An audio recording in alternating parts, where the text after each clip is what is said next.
Mga katropa, alam mo ba na ang DWDD 1134 kHz AFP radio ay ang opisyal na radio station ng sandatahang lakas ng Pilipinas na binubuo ng Army, Navy at Air Force na siyang maghahatid sa inyo ng mga balita mula sa ating Armed Forces at iba pang impormasyon. Mga katropa, hanapin at ilike kami sa Facebook, Twitter at YouTube.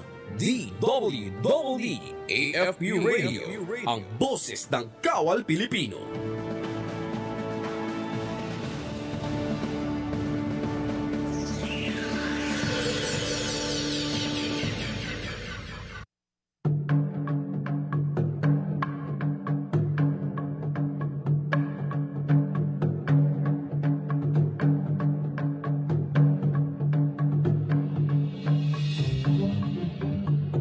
From the serene scenes of our countryside to the bustling streets of our cities, the Philippines is blessed with a vibrant culture that highlights its diverse background.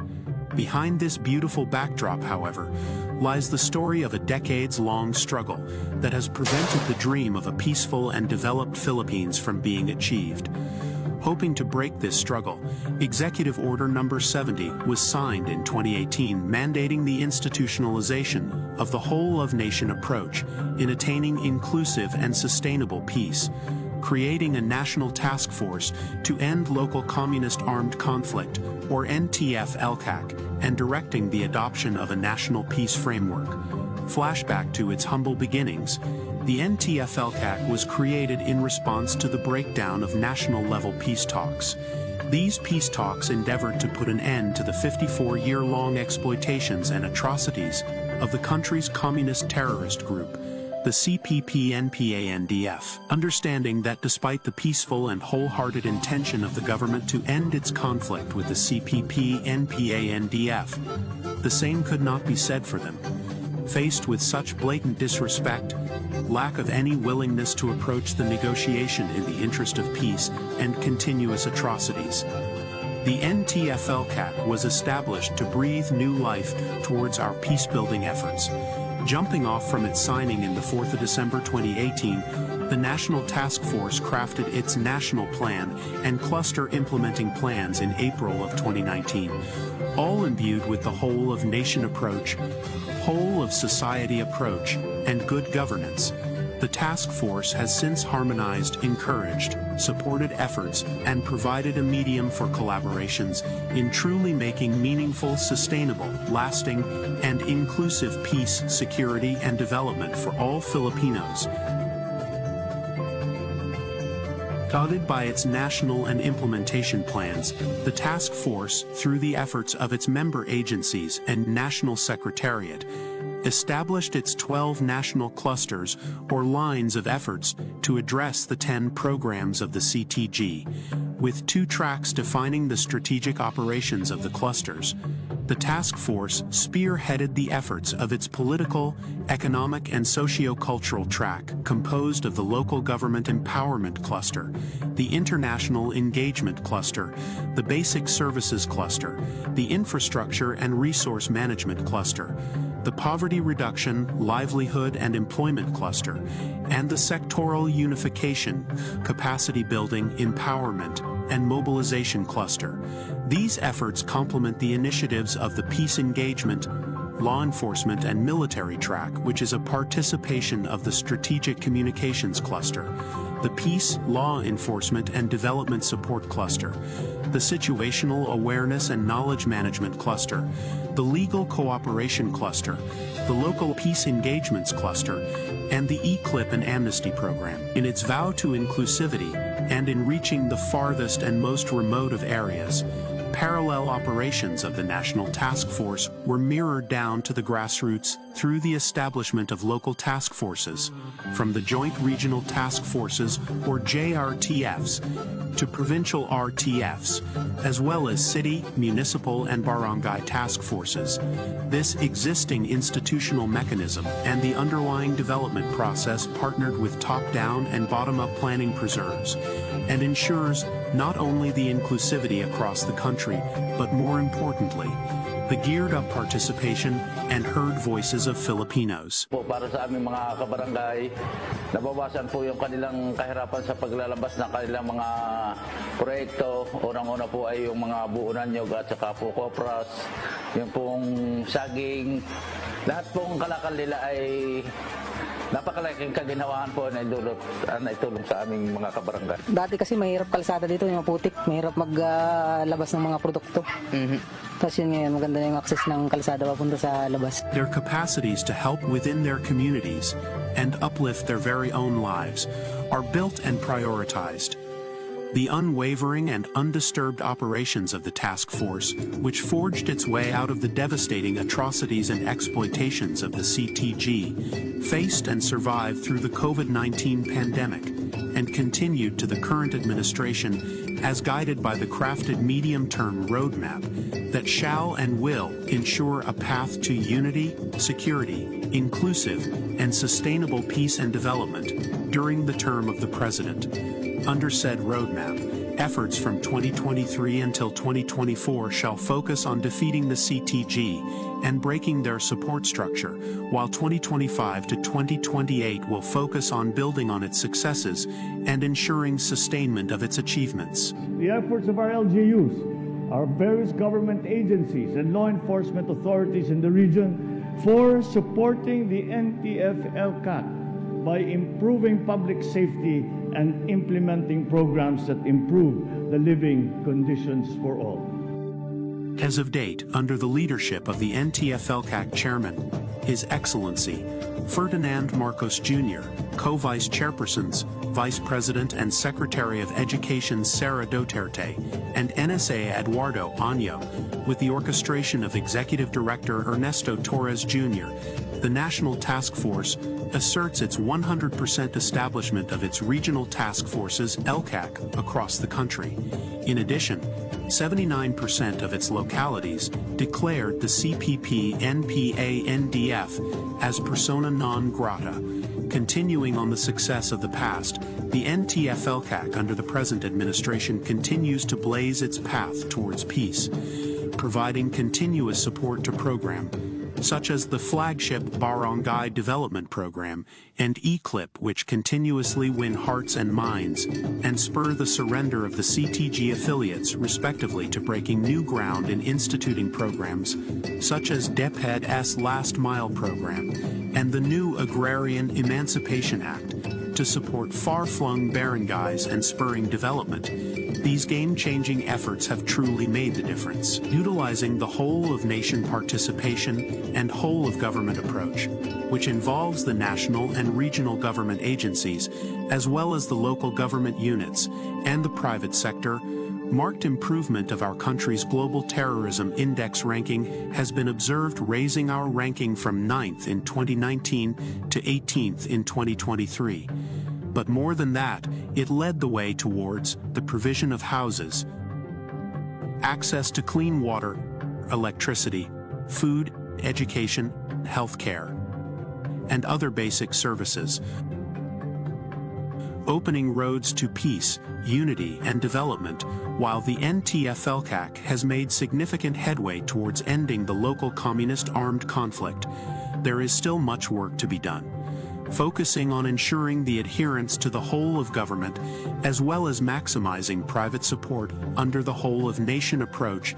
These efforts will undoubtedly continue the game-changing successes of the NTF-LCAC. These successes would not have been possible if not for the efforts of every member agency, government office, private institution, stakeholder, and beneficiary. Muli-muli, kasanggan nyo kami at sama-sama tayo para sa isang matatag, maginhawa at panatag na buhay para sa bawat pamilyang Pilipino tungo sa isang bagong Pilipinas. We are now at the point in our history when their armed struggle has evolved. We have now progressed together towards peace and development. We have incorporated capacity building and social protection into our reintegration programs to guarantee full decommissioning of former combatants. Through community development and livelihood programs, the barangay development and enhanced comprehensive local integration programs have been effective in addressing the root cause of conflict in the countryside.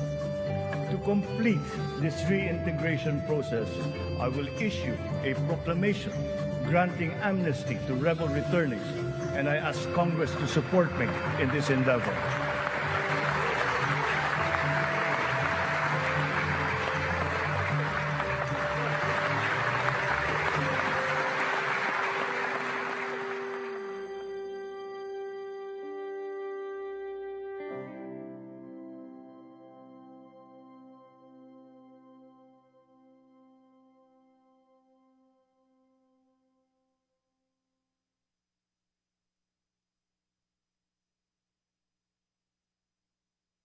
Mga katropa, para lagi kang updated sa ating sandatahang lakas ng Pilipinas, siguraduhin naka-like at follow ka sa AFP Radio DWDD Facebook page at syempre na nakatunin ka sa 1134 kHz AFP DWDD. Panoorin ang weekly documentary program ng AFP Radio na Ang Inyong Kawal tuwing Sabado yan, 8 p.m. at ito ay nakasimulcast sa Ang Iyong Kawal Facebook at YouTube channel. Ayan po. And of course, sa ating mga kasundaluhan, keep up the good work. And sa team, keep up the good work po sa Media and Civil Affairs Group, CRS-AFP. Maraming salamat po sa inyo. Sergeant Colleen Nicole Borgoña here, or most commonly known as Colleen Perez. Saludo po ako.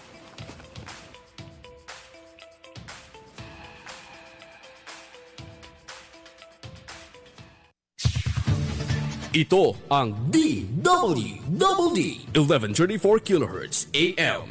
Balita, impormasyon at musika. Ito ang DWDD AFP Radio. Boses ng Kawal Pilipino.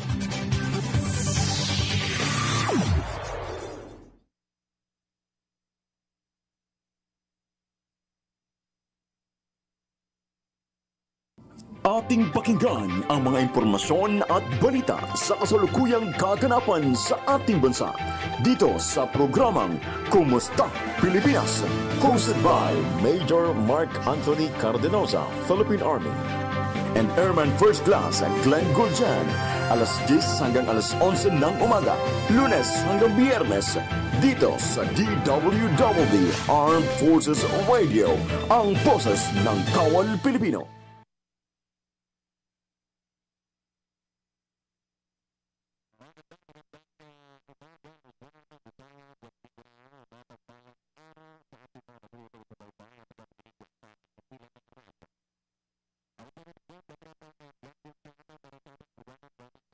Balita at impormasyon na saan mang dako ng ating bansa, mangungumusta po sa inyo at mangungumusta sa kalagayan ng ating inang bayan.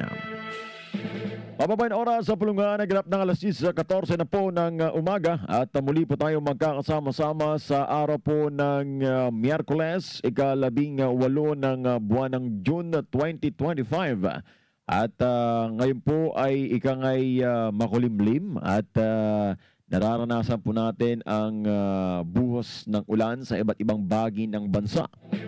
Kaya patuloy po tayong nananawagan sa ating pong mga taga-subaybay at tagapakinig na tayo po ay patuloy na mag-ingat at patuloy pong maging antabay sa ating pong weather updates para po tayo po ay maging aware sa kasalukuyang panahon na ating pong nararanasan. Mababayan, sa ngalan po ng ating station manager at siya ring ating spokesperson ng ating Armed Forces of the Philippines, ay taos puso kaming bumabati sa inyo na isa pong mapagpalang araw ng Miyerkules. At sa ating mga taga-subaybay ay tagapakinig, tayo po ay patuloy na nasusundan at napapanood sa ating Facebook Live streaming sa AFP Radio DWDD Facebook page.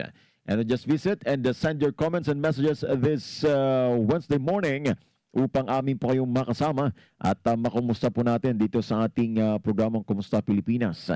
At ito pong programang Kumusta Pilipinas ay mapapakinggan Lunes hanggang Biyernes, alas 10 hanggang alas 11 po ng umaga.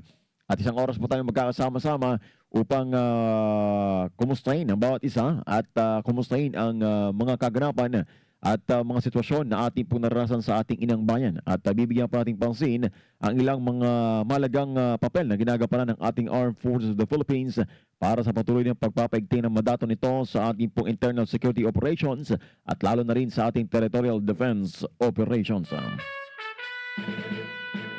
At mga bayan, sa ating mga viewers, sa ating mga taga-subaybay, ay gusto ko lang pong batiin ng ating pong kasama ngayon sa ating bagong technical, ng aking partner, katropang Ferdy Blues, na siyang ating makasama sa ating programa sa Pilipinas sa loob ng isang oras. At sa ating mga viewers who are watching online, ay mapagpalang araw po sa inyo. Binabati po natin dyan si Ma'am Ella Mercado, ang ating pong patuloy pong nagbabantay ng mga kaganapan at impormasyon sa iba't ibang bagay ng bansa. Ang ating pong mga magigiting nating field reporters ng ating pong himpilan ng radyo DWDD. At kay Ma'am Lynn Pahanilya, na nakantabang ngayon Ma'am Lynn, ika nga niya, good morning po sa inyong lahat, lalo na po kay Pangulong Bongbong Marcos. Yes, ang ating pong Commander-in-Chief ng ating Armed Forces of the Philippines, His Excellency, the President of the Republic of the Philippines, and Ferdinand Bongbong Marcos Jr. Happy morning, sir. And happy morning sa ating pong Chief of Staff. And sa panguna po yan ni General Romeo Browner Jr., sir. Good morning po. At ang aming pong Commander ng Civil Relations Service Armed Forces of the Philippines, Major General Oliver Makiling, Philippine Army, sir. Good morning. Kasama po dyan ang ating Deputy Commander, Brigadier General Medel M. Aguilar, Philippine Army. At katuwang ng ating pong Chief of Staff, CRS, Colonel Marlu Patria, Philippine Army. At magandang morning ay naantabay po si Ma'am Sel Alanes, na nakatutok at nakasubaybay. Maraming salamat sa iyo pong pag-aantabay. At mababayan, sa umaga pong ito ay ating pong bibigyang pansin ang ilang pong mga hakbang na patuloy po nating pinapaigting sa ating pong mandato ng ating pong Armed Forces of the Philippines para po sa patuloy pong internal operations ng ating pong pamahalaan para sa mapayapat matahimik na komunidad. Pero bago po natin bibigyang pansin po yan, ay ating munang bigyang ulat at bigyang pansin ng ulat ng ating katropa. Diyan po sa labas ng himpilan patungkol po sa ayaw kumanta na nasawi ng barilin sa ulo diyan po sa Talisay, Batangas. At ang buong detalye po niyan ay ating pong mapapakinggan sa ulat ng ating katropang Ella.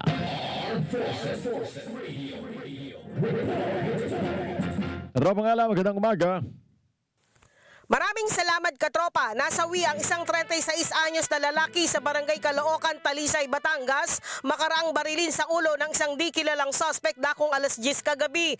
Ang dahilan, hindi nito tinugunan ang imbitasyon ng suspect para kumanta. Base sa investigasyon, kasalukuyan umanong naglalaro ng bingo ang biktimang si alias Gerald kasama ang kanyang pamilya ng isang lalaking nakaitim na pantalon at itim na jacket, nakasuot ng face mask ang lumapit sa kanya at nag-imbitang kumanta dito. Habang hinihintay ang pagsagot ni Gerald, bigla umanong nagbunot ng baril ang suspect at walang dahilang tinutukan ito nang di malamang kalibre ng baril at agad ipinutok sa kanyang ulo dahilan ng pagkasawi nito. Ang suspect ay agad na tumakas sakay ng isang tricycle patungo naman sa direksyon ng bayan ng Laurel sa lalawigan ng Batangas. Ako naman ang inyong katropang Ella Mercado para sa DWDD Armed Forces Radio, Boses ng Kawal Pilipino. Maraming salamat, katropang Ella. Sa mga ayaw kumanta dyan, talaga namang, kasi kayo pag pinapakanta kayo, kumanta kayo. Kidding aside mga kababayan, ito po ay, ito pong balitang ito ay ito'y awareness sa ating mga kababayan. And especially sa patuloy pong mga hakbang na ginagawa ng ating pong kapulisan, ng ating pong mga uniform services na maging mabilis ang aksyon at maging alerto din tayo mga mayang Pilipino. However, we don't know the real buong detalye at alam ko ay ongoing ang investigation po nito. And kaya sa ating mga taga-subaybay, for the information of our kababayans, abantabayanan po natin ang updates pa nito. At kung ito man po ay magbibigay takot sa mga kababayan po natin, sa ating mga mamayang Pilipino sa lugar na ito, ay maging aware po tayo mga taga-subaybay, ano? At ito pong ganitong mga trahedya ay dapat ay mabigyang solusyon at mabigyan ng intervention para po hindi po magbigay pangamba doon sa mga babayan po nating naapektuhan ito pong pagpaslang sa isang individual na ayaw lang kumanta. We don't know. Malay natin, ito pong namaril na ito ay may tama na rin sa ulo. And isip nating nakabanat o nakahit-hit. We don't know what's the real story about it. However, it's an alarm, it's a reminder for everyone na tayo po'y maging vigilant at tayo po'y patuloy na maging mapagmatsyag sa mga tao na ating pong nakakasalamuha. Alright mga taga-subaybay, tuloy-tuloy po tayo. At ilan pa po sa ating pong bibigyang pansin ngayon ang hakbang na sinasagawa ng ating Armed Forces of the Philippines para po sa pagpapatuloy at pagpapaigting nito ng kakayahan na bantayan at protektahan ng kanyang soberanya. Para po sa kalaman natin mga tagapakinig, inanonsyo po ng ating Armed Forces of the Philippines na nakahanda po ang Estados Unidos na mag-deploy na ikalawang mid-range capability missile system sa ating bansa. Iginit po ng AFP na palalakasin ito ang pinagsanib na pagsasanay at kooperasyon ng armadong puwersa ng Pilipinas at Estados Unidos. Kinumpirma po yan ni AFP spokesperson Colonel Franzel Margaret Padilla ang pagiging bukas ng AFP sa nasabing panukala. Kaya binigyang diin niya ng mga benepisyo tulad nitong pagpapahusay at pinagsanib na pagsasanay at pagpapalakas ng kakayahang pangdepensa. At mababayan, for ito, para po sa kalaman po natin, it's based on my perspective. Ito pong pagkakaroon ng pagpapaigting ng ikangay kaalaman dito po sa mga bagong kagamitan na meron po ang ating bansang Pilipinas. And as the Philippines, the Armed Forces of the Philippines looking forward for a modernized armed forces and to reach that vision to be a world-class armed forces, ay ito po ang kasalukuyang kaganapan na nangyayari po sa ating pong AFP. And for the information of our kababayans, it is a kind of a program. It is a program that the Armed Forces of the Philippines doing part of the modernization effort upang mapalakas ang ating pong sandatahang lakas ng Pilipinas. Why the AFP, why the government wants to strengthen the capability of the Armed Forces of the Philippines? It is because gusto po ng ating pamahalaan, gusto po ng bansang Pilipinas na maprotektahan ang sariling teritoryo, maprotektahan ng ating pong bansa. And with our own strength. At yan po ang ating pong pinapaabot. Kaya sabi nga natin sa ating mga taga-subaybay, tagapakinig, if the country has a strong armed forces, ay meron itong kakayang protektahan ang kanyang sariling bansa. And that is what the Philippines are doing, is to protect our sovereignty and to protect the Filipino people, to protect our territory against any threats na mararanasan ng ating pong bansa. Because we are capable enough to protect our sovereignty. That's why ito po ang ginagawa po ng ating Armed Forces of the Philippines. We have this kind of gaining ideas from our allied forces, other countries na gusto po mag-join sa atin sa mga pagsasanay upang mapaigting ang kakayahan po natin at mapalakas ito pong ating pangdepensang hakbang para sa ating mahal na bansang Pilipinas. Hindi lang po dyan, aside from the United States efforts, ay meron din po tayong mas pinalalim na ugnayan ng ating pong Philippine Air Force at Republic of Korea Air Force. Ito pong kanilang ugnayang militar sa pamamagitan ng airman-to-airman talks. Dinana po ito sa ROCAF headquarters ng Gyeongbuk, Republic of Korea. Tinalakay po rito mga babayan ang mas mapalawak ng kooperasyon sa joint training observations, pagpapalitan ng eksperto sa operasyon at maintenance. At muli po pinagtibay ng dalawang Air Force ang kahalagahan ng pagpapahusay ng interoperability at pagpapanatili ng mataas ng taas ng kandaan para sa pinagsamang operasyon. Mababayan, ito po ay, ika nga sabi natin, we are not only having collaboration with one country.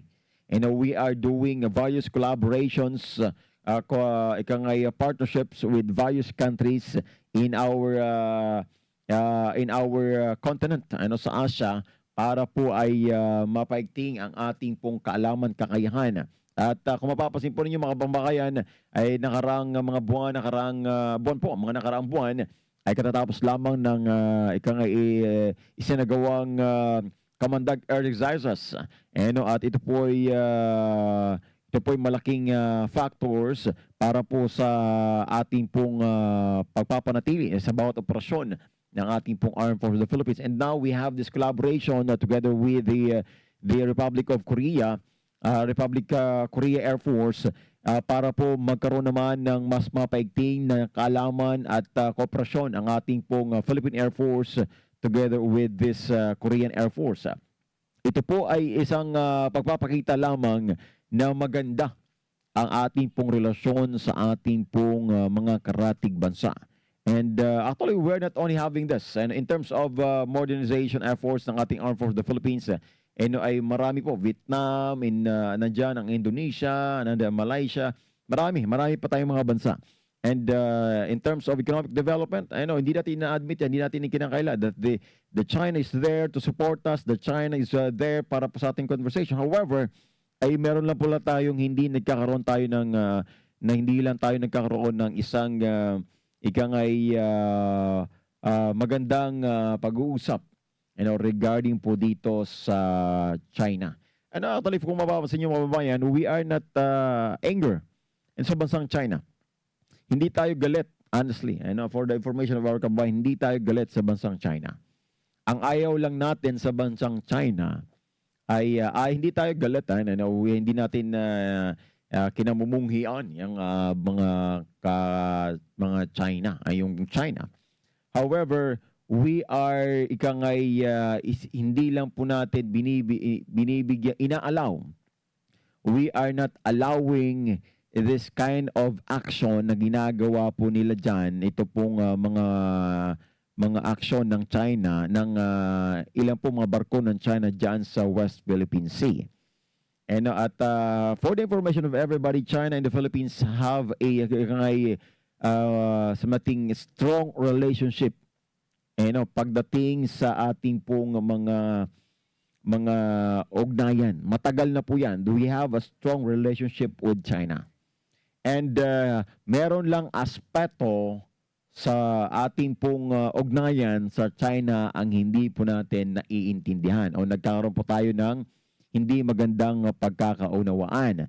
It is because dyan sa issue ng West Philippine Sea. And syempre, tayong bansang Pilipinas, hindi ibig sabihin that we have a good relationship to them related doon sa ibang pong aspeto ng ugnayan po natin in terms of economic development projects, ay tayo po ay magpapatalo na lamang. That's why we are fighting, we are informing the Republic of China, na this territory is ours. South China Sea, we are not claiming the whole South China Sea. But we are informing everybody, we are informing the Republic of China, that we are just protecting the 200 nautical miles owned by the Philippines. And it was based on the international law of the sea. Kaya ito po ang aming gusto nating maipaabot. If the China really understand this kind of law, wala naman tayong problema Wala naman tayong magiging sakit sa ulo. And magiging mas matibay pa yung ugnayan po ng ating dalawang bansa. And if the China ay maintindihan ito, yung batas na ito, and they respect the rights of every neighboring countries related na kung saan ito po'y merong binabasihang batas, the international law of the sea, wala na mo tayong mga problema. At wala tayong kuskus balungos, wala pong magiging issue dyan po sa West Philippine Sea. And that's the reason that the Armed Forces of the Philippines is continuing its duties and responsibilities to protect that territory. Para po hindi lang ito sa ating mga mangingisda, but for the future of our young generations, of our generations, sa mga susunod pang henerasyon. Kaya mga babayan, sa mga tropa po nating nakantabi at nakikinig ngayon, ito po ang gusto nating maipabot. And we have the Filipino-Chinese community. And the Filipino-Chinese community have a strong foundation. Kaya maganda po ang ugnayan po natin with the China. With the Chinese. However, ay may mga hakbang lang ginagawa ito just to expand their territory. Sabi nga natin, you can expand your businesses here in the Philippines. Ay very accommodating ang Pilipinas. Especially pagdating sa investors. However, if you are going to use that kind of actions just to have a kind of information to claim that our territories and to destroy our territory, we will not allow those things to happen. Mabait po kami. We are friends to our friends, but we are enemy to our enemies. But the call of our president here is we are friends to anyone. We are friends to all, enemy to none. At yan po ang gusto naming maipabot. Kami po mga Pilipino ay bukas sa lahat po ng aspeto. Huwag lang sasagarin. Huwag lang uubusin ang pasensya. Dahil kahit pag naubos na, okay lang naman. Alam nyo mga kabayan, matagal namang naubos ang pasensya ng mga Pilipino. Pero kapag naubos ang pasensya ng Pilipino, ay talagang matakot ka na. Kasi meron kang kalalagyan. Mga babayan, mga taga-subaybay. At ito po ang gusto nating maipabot sa mga babayan po natin. That's why we're informing everybody, especially for the efforts and hakbang ng ating Armed Forces of the Philippines. Ito po ay hindi paghahanda. Ulitin po natin. Ito para po sa mga babayan. Hindi ito paghahanda sa isang labanan. But ito po ay paghahanda na protektahan ang ating pong soberanya. We are just preparing to make ourselves great. As the goal, as the vision of the government is to have a prosperous country, so we cannot reach that prosperous country if napapabayaan po natin ang ating pong pangangalaga sa seguridad ng ating pong bansa. Kaya ito po ay ating pong pinapaigting para sa kalaman ng ating mga mamayang Pilipino. Alright mga babayan, sa ilang pang mga balita at impormasyon at mga hakbang na sinasagawa po ng ating Armed Forces of the Philippines at ng ating pong pamahalaan ay ating pong bibigyang pansin po yan sa pagbabalik ng ating pong programang Kumusta Pilipinas. Mga babayan, huwag na huwag kayong mawawala, huwag na huwag kayong alis. Magbabalik po ang programang ito sa ilang paalala at dito lang po yan sa ating himpilan ng radyo DWDD 1134 kHz sa AM. Ang inyong pong Armed Forces Radio, ang boses ng Kawal Pilipino. Alamin ang mga mainit na balita mula sa ating Armed Forces. Tumutok sa 1134 kHz AM sa inyong mga radyo at manood online. I-like at i-share ang AFP Radio DWDD Facebook page. Ito ang DWDD Armed Forces Radio, ang boses ng Kawal Pilipino.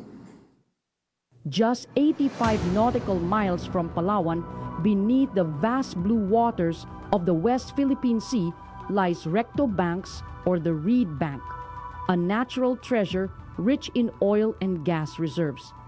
This untapped wealth has the power to fuel industries, power communities, and drive our nation toward energy independence. For years, we've relied on imported fuel, making us vulnerable to rising costs and foreign supply disruptions. But unlocking Recto Bank's energy potential means lower electricity costs, industrial growth, and new opportunities for every Filipino. Yet securing these resources goes beyond economic progress. Energy fuels national security. Sabina Shoal and Ayungin Shoal just miles from Recto Bank, serve as critical gateways to our energy future, vital maritime zones that must remain under Philippine control. For decades, the BRP Sierra Madre has stood firm in Ayungin Shoal, just 105 nautical miles off Palawan, a symbol of our unwavering commitment to protecting what is ours. Just as we defend our seas, we must also develop the resources beneath them to fuel a self-reliant, prosperous Philippines. Energy security is national security. By developing our own energy resources, we strengthen our economy, safeguard our sovereignty, and build a future where every Filipino thrives.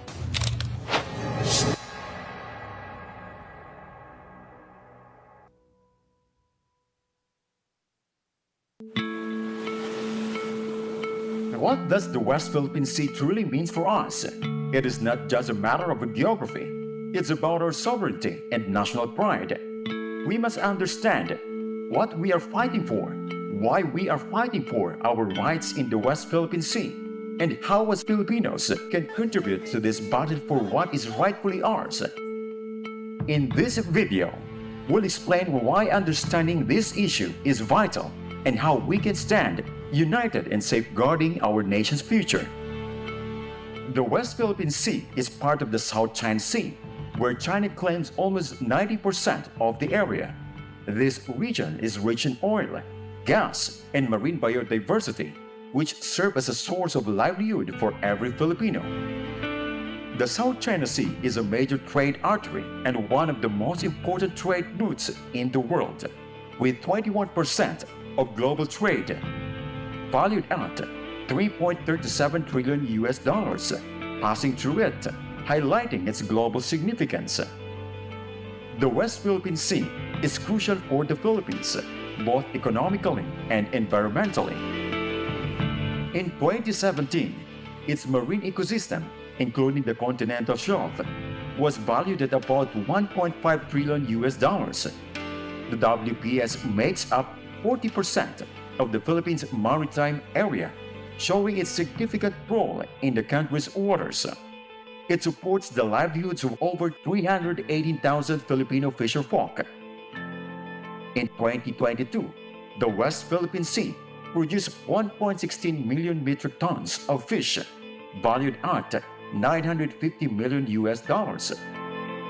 These numbers highlight the WPS' vital importance to the Philippines' economy and national security. China seeks sovereignty over the South China Sea, using economic and military power to assert dominance. In contrast, the Philippines pursues its rights through diplomatic means and transparency initiatives, a strategic defense approach aimed at asserting and protecting its maritime rights in the West Philippine Sea. So kailangan talaga natin na palakasin pa yung ating yung presence natin sa West Philippine Sea. We will ensure all our actions are within the rules of engagement and international law. We will not escalate the situation. They should de-escalate the situation. This initiative involves openly sharing information, educating the public, and shaping the narrative around the Philippines' territorial claims, especially with its exclusive economic zone. This transparency is intended to foster awareness, resilience, and engagement. In 1947, China introduced the 11-dash line, claiming almost 90% of the South China Sea, which initiated the ongoing territorial disputes involving multiple Southeast Asian countries. In 1995, China seized Mischief Reef, located 125 nautical miles from Palawan within the Philippine EEZ. Initially claimed by China as simple fishermen's shelter to create a positive climate for the peaceful resolution of claims, it eventually became one of China's largest fully militarized artificial islands. It is equipped with anti-ship, anti-aircraft missile systems, laser, jamming equipment, and fighter jets. In response to China's actions at Mischief Reef, the Philippines grounded the BRP Sierra Madre at Ayungin Shoal in 1999 and prevent China's occupation and the construction of additional infrastructure to assert its claim. The ship remains a commissioned vessel and regular resupply missions are conducted to maintain it. In 2012, a standoff occurred at Scarborough Shoal between Philippines and Chinese vessel. The reason, the Philippines attempted to apprehend illegal fishing and the harvesting of giant clams and other endangered species, but the Chinese Navy intervened in an effort to ease the tension. The Philippines withdrew its ship from the area. However, China took advantage of this move, leading to its permanent occupation of the shoal. In 2013, the Philippines took a bold step by filing an arbitration case against China, challenging its action in the South China Sea under the United Nations Convention on the Law of the Sea, or the UNCLOS. Despite China's refusal to participate, the tribunal ruled in favor for the Philippines in 2016, issuing 6 important points to support the Philippines' position. The 9-dash line is illegal and has no basis in international law. The high tide features of the Spratly Islands or the Kalayaan Island Group and Scarborough Shoal are net islands entitled to an exclusive economic zone and continental shelf. China violated sovereign rights of the Philippines in its EEZ and continental shelf. China violated the traditional fishing rights of Filipinos at Scarborough Shoal. Dapat palayasin ng China dyan sa Scarborough Shoal kasi naampi nila. Nagpawala kami mangisda doon, wala daw tayong permit sa kanila. Sa Chinese embassy nila na mangisda. Pinauwi kami kahapon. China destroyed marine environment of the South China Sea or West Philippine Sea through artificial island building and the harvesting of endangered species. The dangerous maneuver of Chinese vessels against the Philippines vessels at Scarborough Shoal violated UNCLOS. However, China has escalated its illegal, coercive, aggressive, and deceptive action in the West Philippine Sea, including spreading disinformation, ramming using water cannons and lasers, and installing barriers. President Ferdinand Marcos Jr. has emphasized that no part of the Philippines will be yielded to any foreign power while maintaining friendly relations globally. The Philippines cannot yield. The Philippines cannot waver.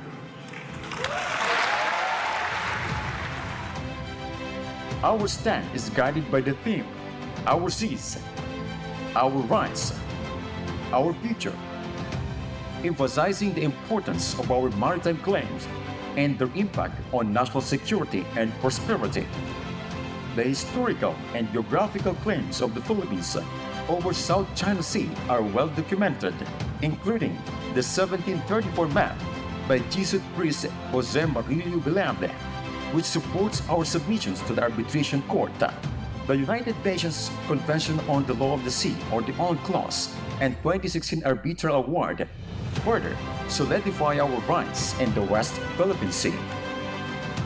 The West Philippine Sea contributes significantly to the Philippines' economy, providing resources like fisheries and potential oil and gas reserves. We must protect this for future generations. The country and your armed forces derive its strength from the unity of the Filipino people. Together, we stand strong in promoting our national interest. It is crucial that we remain united in defending our sovereignty and securing our nation's future. Ang West Philippine Sea ay hindi katang-isip natin lamang. Ito ay atin. At ito ay mananatiling atin hanggat nag-aalab ang diwa ng ating minamahal na bansang Pilipinas. Let's remember that together we stand, divided we fall.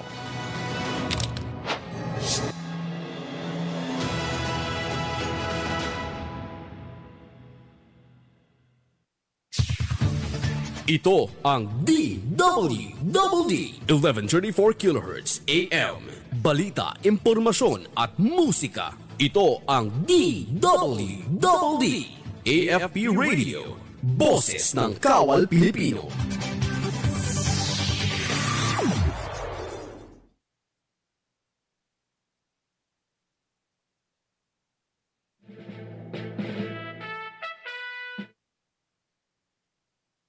Mga babae, bumabalik po inyong lingkod katropa ang Glenn Gulchan dito pa rin sa ating himpilan ng radyo DWDD. At isa pong patunay, ito pong ating pinakitang audiovisual presentation. It is just to inform us and to give us an malalim na kamalayan patungkol po sa ating laban o advokasya patungkol po sa West Philippine Sea.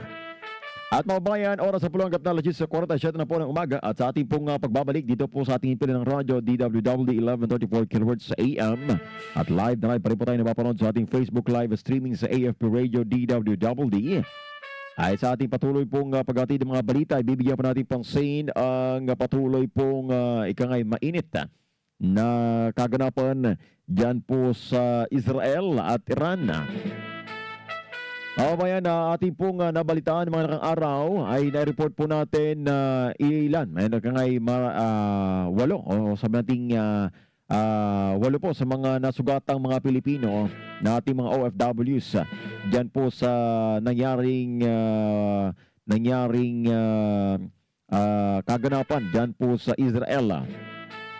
At mga bayan, ipinahayag po ng ating Israel Ambassador to the Philippines, Ilan Floss, ay handa pong sagutin ng pamahalaan ng Israel ang lahat ng gastos sa pagpapagamot ng mga Pilipinong nasugatan sa mga pag-atake ng Iran mula sa himpapawid. Ayon po yan sa pinakahuling datos mula sa Embahada ng Pilipinas sa Israel. 8 Pilipinong nasawi sa pag-atake, ngunit walang Pilipinong nasawi sa pag-atake, ngunit 7 ang nasugatan. At sinabi po ni Flas na lahat ng nasabing Pilipino ay makakatanggap ng pinansyal na tulong at buong suporta sa medikal. Sa pinakaulat, 24 na katao ang naiulat na nasabi sa pinakahuling opensiba ng Iran laban sa Israel at marami pang nasugatan. Kaya mga bayan, tayo po ay patuloy na nananalangin na sana ito pong palitan ito ng putok o labanan between Israel and Iran ay matapos na at magkaroon tayo ng world peace. Babayan, umaasa naman ang pamahalaan ng Israel na mapauwi sa loob ng linggong ito ang 17 Pilipinong opisyal na na-stranded sa bansa. Ito ay sa gitna ng lumalang tensyon sa pagitan ng Israel at Iran na ngayon ay nasa ikalibang araw na. At ayon po kay Mashav Israeli International Aid Agency Deputy Head Irit Savion Wedargon ay nagpahayag na ang 17 opisyal na kagustuhang makabalik agad sa Pilipinas. Paliwanag ni Wedargon na karamihan sa grupo ay mga alkalde na nasa Israel bilang bahagi ng Mashav Study Tour ukol sa urban agriculture at green cities. Ang delegasyon ay nakatakdang lumok sa Muni Expo 2025, isang Israeli trade show na dapat sana'y gaganapin mula Hunyo 17 at hanggang 19. However, because of this kaganapan ay naantala po itong gagawing expo. At tayo po sa ating mababayan ay patuloy po tayong nananawagan sa ating pong mga OFWs po dyan sa Israel ay alam natin at nangangamba po kayo. However, ito ay pangako din naman ng ating pong allied forces. Ito pong katuwang po natin yan, itong bansang Israel ay tutulungan po kayo. Hindi po kayo papabayaan po dyan. Sa atin lang ay ipagdasal po natin na ito pong tensyon sa pagitan po ng Iran and Israel ay matapos na. Para wala na pong buhay ang masayang, wala pong buhay ang madagdagan pang mawala. At magkaroon nawa ng kaayusan ito pong dalawang bansang ito. At alam naman po natin ay mas malalim pa ang kanilang pong ugnayan sa mga, kung babalikan po natin ang history. However, it is because of various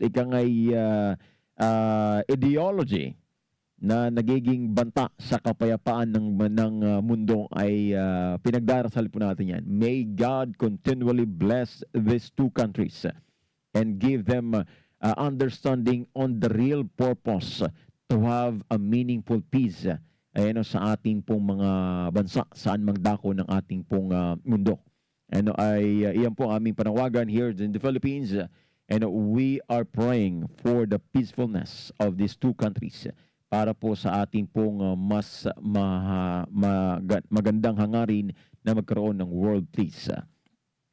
Alright mga bayan, maraming salamat sa inyo pong pag-aantabay. Kita-kita po tayo sa mga pang mga araw. At ito po ang programang Kumusta Pilipinas. Sa po inyong lingkod, katropang Glenn Gulchan. Dito lang po yan sa ating himpilan ng radyo DWDD 1134 kHz sa AM. Ang inyong pong Armed Forces Radio, ang boses ng Kawal Pilipino. Alamin ang mga mainit na balita mula sa ating Armed Forces. Tumutok sa 1134 kHz AM. Ating pakinggan ang mga impormasyon at balita sa kasalukuyang kaganapan sa ating bansa. Dito sa programang Kumusta Pilipinas? Hosted by Major Mark Anthony Cardenosa, Philippine Army. And Airman First Class Glenn Guljan, alas 10 hanggang alas 11 ng umaga, Lunes hanggang Biyernes, dito sa DWDD Armed Forces Radio, ang boses ng Kawal Pilipino. Kayo ay nakatutok sa DWDD AFP Radio. Kami po ay kasapi ng KBP, Kapisanan ng mga Broadcaster ng Pilipinas.